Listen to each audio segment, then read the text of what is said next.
Hey guys, it's Vampiric Cupcake of TwoSpice Gamings. I know you guys have not heard from us in a while, but hopefully we can get this thing rolling again with all our hectic day-to-day lives. I'm pretty sure most of you guys can understand, but we're playing Cupid. It's a visual novel on Steam. I think it's free. So if you like it, you can go on Steam and download it yourself. But without further ado, we're just gonna hop on in. I love you. Oh, okay. I don't know if I love you. I don't know you like that. I love you. I love you. Okay. I love you. There's no need to explain. It's only natural. I don't know how natural this is. I mean, I don't know anyone on the regular who says I love you that many times. And usually they're obnoxious if they are. You just tell them to shut up. But oh my goodness, let's continue. I'm not gonna rant anymore. A mother loves her daughter more than anything else in the world. Oh, okay. The world. I don't know what that was. The word. I don't know if mom seems a little clingy too. Let me stop. He hates you, doesn't he? I don't know. I hope not. The whole lot of them despise you, don't they? I don't think so. I think I'm very loved. Chasing you into the floors and gouging a hole into your leg. Oh, that's a little graphic. But why though? All because you smiled at their husbands. You know what? I'm going to take a second and say she probably deserved that. You should be smiling at other people's husband too freely. Especially if it's a known. And you know what? What, Mom? You deserve... You know what? Alright, Mom. I take it back. I love you too. But you keeping it real. Oh, gosh. Don't call me a freak, though. You disgusting, horrible, filthy little girl. You could have stopped at the first one. I think the little other two adjectives are a little excessive. Didn't I tell you to stay away from them? Mom, I wanted to have friends. You never listen. Well, if I'm a teenager, that's to be expected. Serves you right for being the dirty girl that you are. Mom, I don't like the way you keep on calling me a dirty girl. Serves you right for being the dirty girl you are. Mom, chill. But you don't have to worry, my darling. It's all right. Even if the whole world wishes you dead, I promise you this. I don't like where this is going, honestly. Your mother will always be by your side with her dirty, dirty girl. A horrible, stinking, dirty, rotten piece of Maybe that's a little excessive. Let me stop. The priest. Mom sounds like she's got a heart on for her daughter. I think Mom needs to chill out for real. Like, take a nice pause, consult with your Lord and Savior, say a couple of hymns. Hallelujah. Take a deep breath and say, "All right, child, we're gonna figure this out." But luckily, a priest came in. He said, "My goodness, child, whatever has happened to you?" Oh, my leg. Oh, my nose. Oh, my cheek. They scratched my cheek, man. A girl was slumped in the doorway, soaked by the rain. Now I'm gonna get hepatitis, syphilis, AIDS, all kinds of stuff in my freaking wound. Ain't nobody give me a Band-Aid. It's a hydrocodone, hydrogen peroxide, something. Some witch hazel. Oh, some sea breeze. It burns like crap for the first 10 minutes, but you know, it'll be alright after that. You won't feel a thing. And why I'm in tatters? Where are the rest of my clothes? So many answers. So many questions. Let's move on. Her legs were covered in dirt and blood. Man, they pushed me in the dirt and everything. Mom, you mean to say you said all these things and you couldn't give me a moist towelette or anything? I'm mad at that. She lifted her head upon hearing the priest's voice and stared at him with blank eyes. No, Father, help me, please. Help me. No blank eyes. Tell me what I need to do. Bless me, Father. Bless me with some moist towelettes or waters and a Band-Aid. Because I'm looking kind of ragged right now.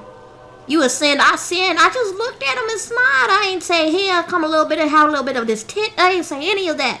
I just smiled at him. It's so hateful. Then I look more ragged and when I stand up, this is some bull. She hobbled forward, her bloody leg giving way. Look, if my leg that hurt, I'm crawling. I don't even care since they didn't give me no witch hazel or anything. Automatically, the priest rushed forward to steady her. Oh, ain't he nice? Years of spiritual training had prepared him for the most unexpected guests to this church. I didn't say I was a prostitute. He sprung into action. I bet he did, Nance. Let me stop. He's a priest. He ushered her to a pew, brought out some clean cloth. Thank you, Lord. An antiseptic. You know what? Father of the year right now. Father of the year. And he began to bandage the wound on her leg. Thank you. Yet throughout all this, he found that he couldn't take his eyes off her. Look, sir. Do what you're supposed to do. He would be gazing at the roll of bandages in his hand, deciding how to tie them. And then out of nowhere, he would be staring into her eyes. Okay.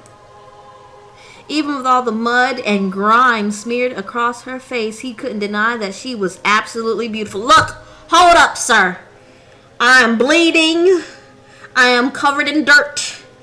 And you over here trying to look me in my freaking irises and pupils. Get out, sir. Do what you're supposed to do. What the Lord called upon you to do. He need a flogging. That's what it's called. With the cattails and everything. Stop.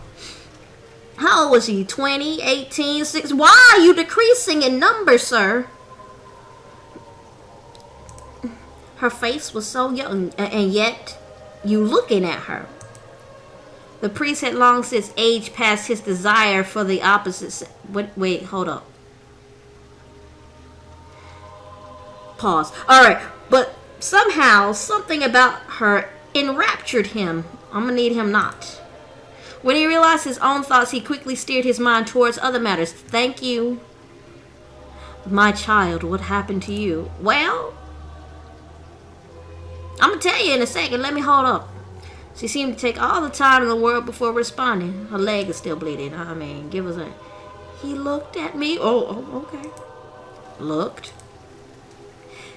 He looked at me. And he touched me. And then... I started to kiss me.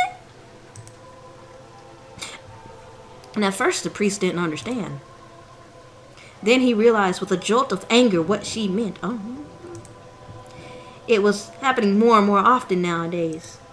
The young men of France these days were spirited, uncontrollable ruffians.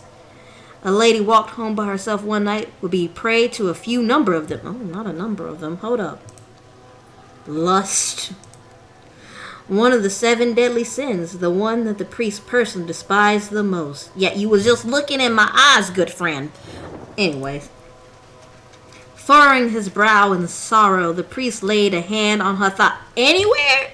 Just anywhere to touch me. After I told you these boys touched me and kissed me and did things to me that I didn't like, you gonna put your nasty hands on my thigh. Look. I'm gonna need him to get in touch with the Lord again. You couldn't touch me on the shoulder, pat me on the head, pull me into a nice caress, or on my back or something, but you gotta put your hand... Look, I'm already getting mad. I'm getting mad.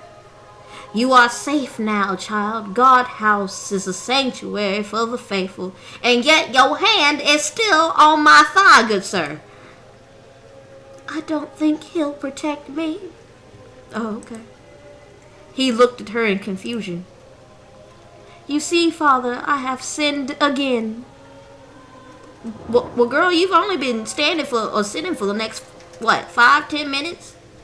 How'd you sit in the last 5-10 minutes? I don't understand. She was just sitting right there. What'd you do, girl? Right there among the pews, before the altar of God, she bowed her head. I'm sorry. Was she apologizing to him or to someone else? That is a good question. Her hair hid her face and her eyes, and the priest could make neither head nor tail of her. He suddenly realized that his hand was still on her thigh, and he hurriedly drew it away. Thank you, nasty. I'm sorry. She repeated this phrase over and over, and oh, the poor girl, she traumatized, and this priest cannot even keep his own hands off of her. After a while, the priest got up. Don't fret, child. You are not to blame. I will contact the local constable, but in the meantime, you are free to make yourself at home here. I will fetch you a hot drink. It better be non-alcoholic, please. Milk. He patted her hand and left to go to the back room. He need to go quick. Make that bus one. Just one quick one. I think priests are allowed to do that. Maybe not. I'm not too sure. She remained seated on the pew, her head bent forward. As the priest's footsteps faded away, the entire church fell into silence.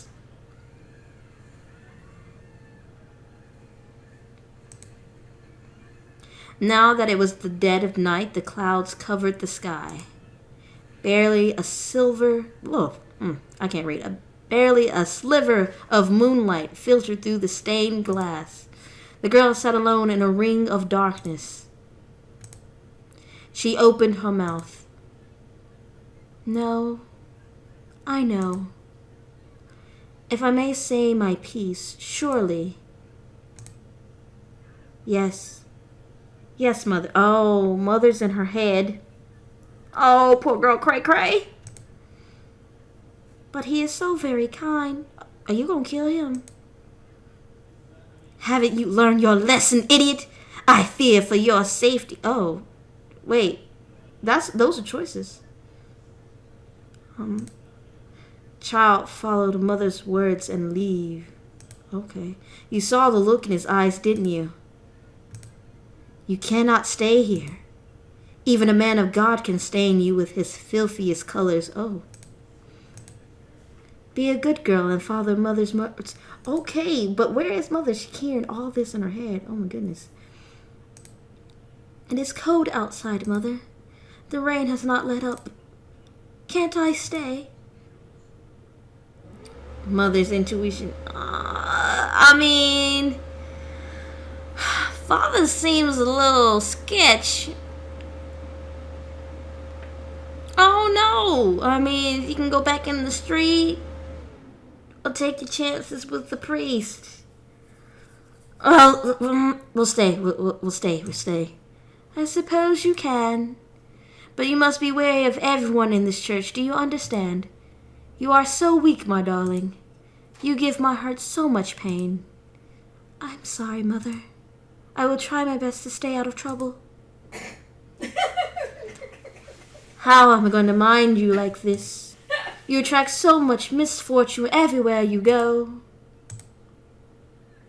My poor child. Oh my goodness. Look now, I'm trying to be nice. Mom need to hold up. My stupid little girl. Always a blight, aren't you? Whatever will you do without me? I'm sorry, Mother. Thank you for always guiding me. It is all my fault. The girl sat in silence. I think you need to take another pause and realize that you listen to demons. And they might just be personal ones, but you need to not listen to Mom. She called you all these just hurtful things, and I don't think that's your real mom. Mother was right after all. She was always right. I don't think so, honey. I really don't. Everything was her fault. She got that Claxton victim syndrome. Her fist shook with a mixture of fear and conviction. She had to do penance. Mother, give me strength. You could have said Father. The Lord, He is listening. There is something I wish to do. The girl rose from the pew. Oh, my goodness. In front of her was the altar, and on top of the altar was an ornately decorated cross. It was as wide as her head, and the tip of the cross had been crafted such that it was razor sharp. Okay. She left the pew, knelt briefly, and then walked over to the altar. Don't tell me. You're quite sure you're doing this? The girl's arm shivered ever so slightly. What other way is there for me to atone? She picked up the cross. Don't do it, girl. Oh, my darling daughter. You supposed to stop her! Hold up! Mother is proud of you. No, I am not! Hold up, child. Don't do it. Slowly, she brought the sharp end close to her face. Oh, please don't do it. So close that it hovered just above her left eye. But why, though? And then she... Oh, my.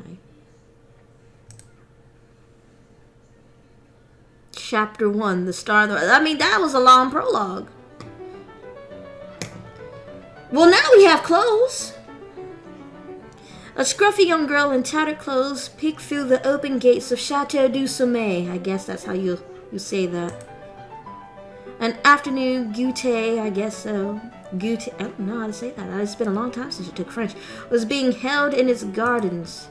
People from high-class estates strolled around the manicured gardens while chatting loudly with one another. There were beautiful ladies clad in silk and velvet, their necks adorned with pearls and jewels. A variety of foods was displayed on the tables. The girl stared at the food. She hadn't eaten properly for the past few days. Honestly, we might have to go take that food. I mean, survival is the... But then someone might actually cut off your hands. I don't know how they do it. Let's say we must not linger. We must not linger in this place any longer. I detest it. Oh, okay.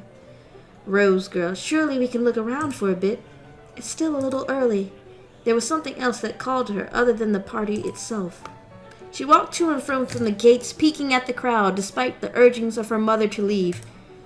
Just a tiny glance would be enough. The girl smiled at the thought of him. Who's him? The owner of the chateau, the Marquis de Gaulle. Oh, okay. The girl was drawn to him. He wasn't the same as other people. He seemed different somehow. He was kind to her and would always hand her food when she delivered flowers. Her heart felt at ease with him.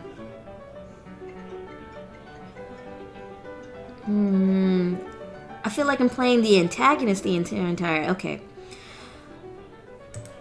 I do not care for him, but I wish he would stop oogling some man like a common whore. Oh my goodness. I just want to see him, Mother. What for? What good does his presence do you? He makes me feel that there are still good people in the world, Mother. There are no more good people in the world, child. The world has run out of them. All that is left are manipulative souls who appear kind on the outside because they need other people to survive. Ultimately, they only care for themselves. Don't you think I'm a good person, Mother? You know what? I feel like even if I do choose, of course I do, she's gonna just ruin it because she's the worst mother in the history of ever. Of course, child, you are special. Haven't I raised you as such? I've tried my best, my dearest. Yes, Mother. You keep me right. I love you. The girl stared at her shoes and looked around for a bit, hoping for just a glance before she left. And there he was. There was no harm in looking, she reasoned. She would never enter the Marquis's world. Let her heart be filled with hope. He turned his eyes in her direction. Did he smile at her? The girl's heart stopped. Did he recognize her? She beamed. My, is this creature deaf as well as dumb? It might be, poor thing. Mademoiselle! A voice called to the rose girl. She gasped. It seemed that somebody else had noticed her presence. She turned to leave. No, my dear, poor little creature, don't run away. Charlotte, she stinks. Don't touch her. Came to crash the party, little urchin. You hungry? There's too many women. I don't know if I can do all these voices. I'm gonna try. Her stomach gave a low grumble. She was always hungry, it seemed, no matter how much or how little she ate. Encouraged by the kindness the Marquis had shown her, the girl approached the woman. She teetered toward their table. What are you selling? Look at this poor creature. Is she selling roses? They are ugly ones. But not as appalling as the rag she's covered herself in. Are you trying your best to be this repulsive? No, don't be mean, Antoinette. Of course she's mean. Her name is Antoinette. Who wants to be named that? I'm sorry if your name is Antoinette, by the way. Perhaps it's the commoner's fashion nowadays. They laugh while gawking at her and her wares. Oh my, she only has one eye. Ghastly, but I can't look away. The other lady nodded her head. Like a sideshow attraction, you mean? The freaks at the carnival. She's darling her own dirty, monstrous way. These women are just absolutely rude. Maybe we can keep it. Hello, do you want some bread, urchin? Well, speak up. Maybe her tongue is short. Add that to the list of her sterling qualities. Quiet, Antoinette. Come on, don't be shy. Do you want some food? Let's hear you speak. Yes, madame. What? Yes, madame, I would be grateful. One of the ladies clapped in mockery at her reply. Oh, she talks! The ladies handed her the bread, but it was snatched away just before her fingers grazed it. Oh, this is so horrible. Not before you dance for us first. Oh, make her do a handstand. I've seen one of those street people do that. Quite marvelous. Now, I'd like to see that. This party is getting quite boring. Well, come on, my bet. Oh. Dance for your food. The girl looked at the beautiful, cruel faces of the women. That look on them. It was a burning desire to hurt something, simply because they could. She knew that look. Before they touched her and hurt her, they had that look burning in her eyes. Oh, look at what you did, Claudette. She's shivering like a leaf, poor thing. The lady was laughing as she said those words. I didn't do anything. She should be grateful we even offer her this much. Besides, these commoners are supposed to be jolly in their misery. Come on, girl, show us your joy. The girl moved away as they laughed. Mother, please save me. Mother. Haven't I taught you this time and again? People are cruel. Now you see it firsthand. Hey there. A child's... Oh, that was too gruff for a child's voice. I'm sorry. A child's voice called out from behind her. It belonged to a girl around 7, with chubby cheeks and a look of curiosity in her eyes. She wore her old blue dress, somewhat patched at the corners, but kept clean and tidy. She was not rich, but she had an air as if she owned the ground she stood on. Another commoner. This party is absolutely teeming with them. The Marquis loves these things. Heard he picks them randomly from the street. Maybe I should get one too. Don't you think it's fashionable abroad in this birth country, I mean? Persia? No, I heard he was from India. I heard a rumor he's a bastard son of a Greek queen. Goodness, that is so far-fetched. I could barely pronounce his name, though. He really should change it to something more acceptable. Who knows what kind of demons he might attract with such a blasphemous name? Who are these people? Aha, it must be why all these nasty, horrid little creatures flock around him. Oh! Devil or not, I'll forgive him if he kisses my hand. The ladies laughed. Salop, aren't you shameless? Don't lie, we all know why we're here.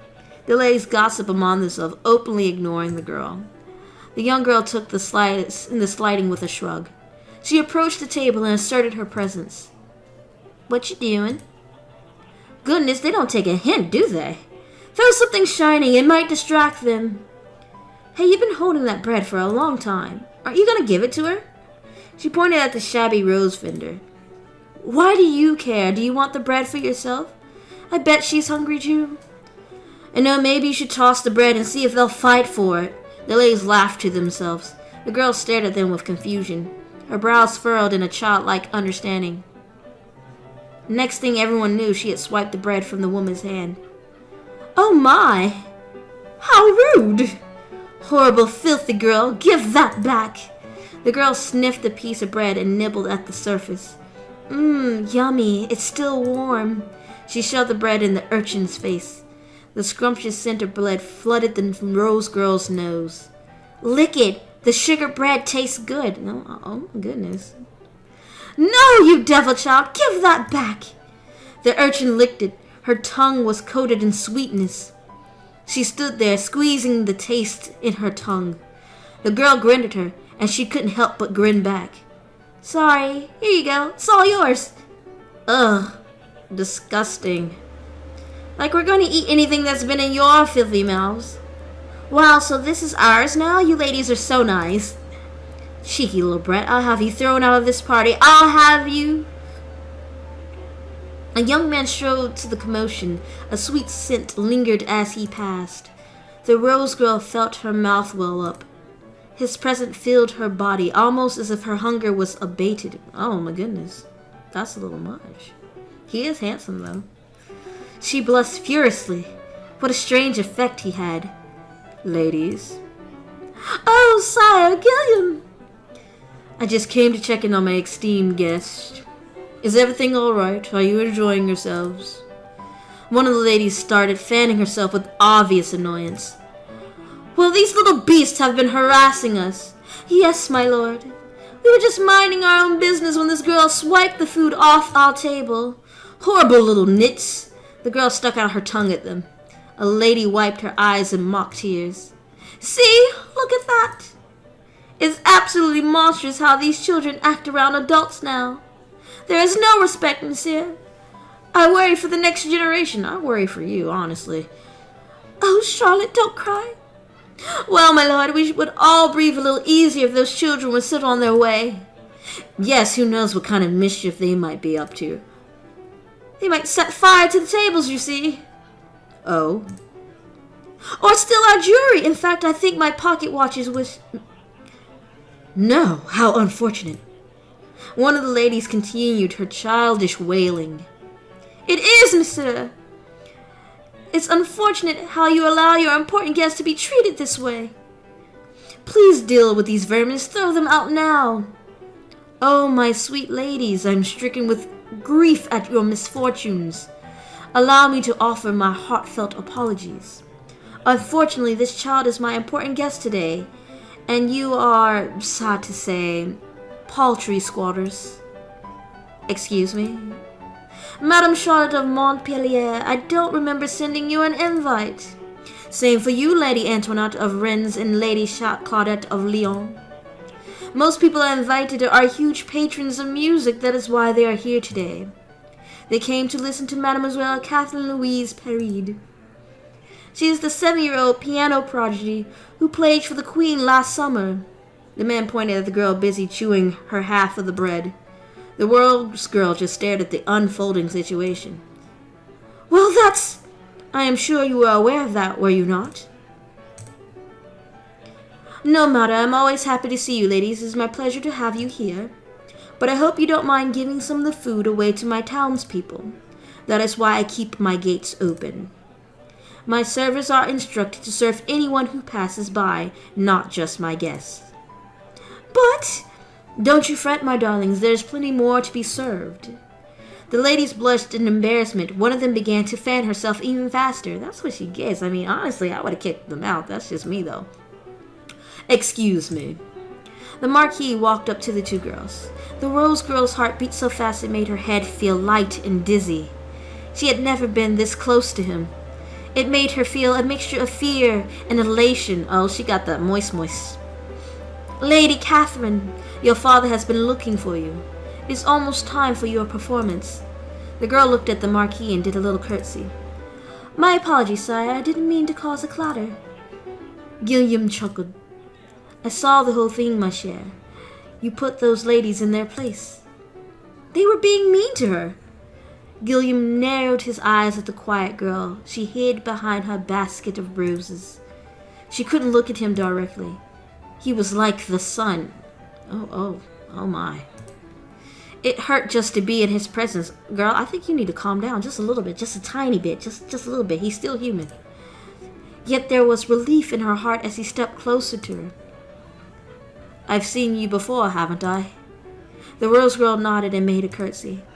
I deliver roses to your house sometimes, sire. Yes, the girl with the sweetest face. The Rose Girl blushed. I love your roses, by the way. They stay fresh longer than they should. You tended to them with love. Thank you, sire. Don't you have a name, young lady? What's the matter? It's all right, young lady. If you would rather... Let's call her Rosa! Oh, goodness. Don't call me Rosa. Rosa! It fits her. I think she forgot her name, or she lost it. Oh, that poor girl. The Marquis nodded wisely. A valid point. Are you all right with that, Rosa? Yes. Come on, Rosa. You'll watch me play, right? Her eyes darted from the girl to the Marquis. Oh, Sir Gilly doesn't mind. Oh, Sir Gilly. From now on, Gilly is how I shall address him. Gilly? He's really nice to me and my family. And he helps the people around town, too. He won't throw you out. This girl is awesome. The Marquis held his right hand in the air as if swearing an oath. I won't. See? Come on, you're invited now. You're my special guest. There's plenty of food inside, too, Rosa. Please help yourself. Thank you, sire. Rosa's coming! Yay! Now, this is my first public performance, Rosa. I'm a bit nervous. Catherine scratched her head. What will I do if I make a mistake? Papa would be very upset. The Marquis knelt in front of Catherine and rubbed her shoulders fondly. You won't make a mistake, my chère. As long as you put your heart into the keys. Play to touch your audience, and any mistake won't matter. Do you understand? Catherine stared at the Marquis. Not really. The man chuckled. You will someday. Just play your first song with me in your mind, will you? Something that you will think will make me smile. Gil had Catherine's clear young eyes in his gaze. He kissed her hand. It was covered with sticky sugar and breadcrumbs. Catherine blushed. It was the first time she looked embarrassed by anything. It would be my pleasure, sir. Catherine trudged up to the wooden podium and walked towards the middle of the stage. And I think that's where we'll end it today. So far, it's a very exciting story. I really want to understand what's happening to the main character, which we now know as Rosa, thanks to that little girl. And sorry for the bastardized French. It's been a while. It was terrible. But yeah, this story is really awesome. I'm really excited to see where it goes from this point. And I need to know what Mother's deal is. Why is the mother in her head so cruel to her as well? That's what I need to know. Well, if you also like this video, hit the like button. If you want to see more, hit the subscribe button. We're more than willing to show you more and give you what you're interested in. If you leave a comment, we are sure to reply. And other than that, I hope you guys have a wonderful day. Thank you.